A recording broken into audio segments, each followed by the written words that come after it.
Now Joseph had been taken to Egypt. An Egyptian named Potiphar, an officer of Pharaoh and the captain of the guard, bought him from the Ishmaelites who had brought him there. The Lord was with Joseph, and he became a successful man, serving in the household of his Egyptian master. When his master saw that the Lord was with him, and that the Lord made everything he did successful, Joseph found favor in his master's sight and became his personal attendant. Potiphar also put him in charge of his household and placed all that he owned under his authority. From the time that he put him in charge of his household and all that he owned, the Lord blessed the Egyptian's house because of Joseph. The Lord's blessing was on all that he owned in his house and in his fields. He left all that he owned under Joseph's authority, and he did not concern himself with anything except the food he ate. Now Joseph was well built and handsome. After some time his master's wife looked longingly at Joseph and said, "Sleep with me." But he refused.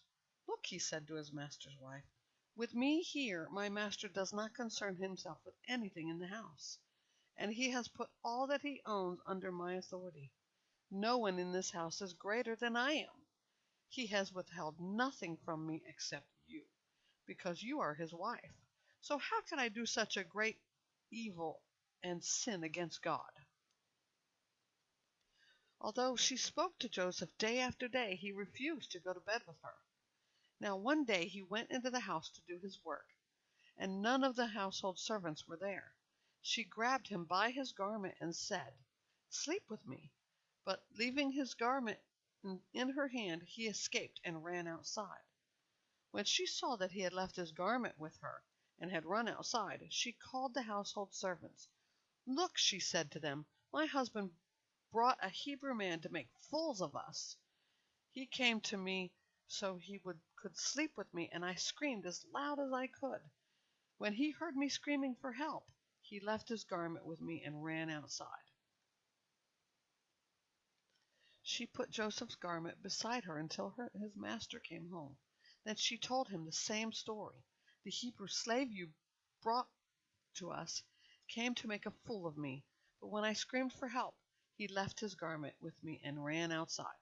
When his master heard the story his wife told him, "These are the things your slave did to me," he was furious and had him thrown into prison, where the king's prisoners were confined.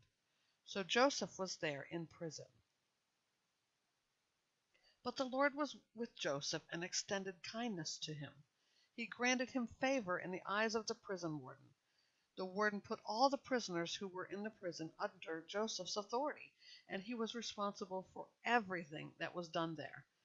The warden did not bother with anything under Joseph's authority because the Lord was with him, and the Lord made everything he did successful.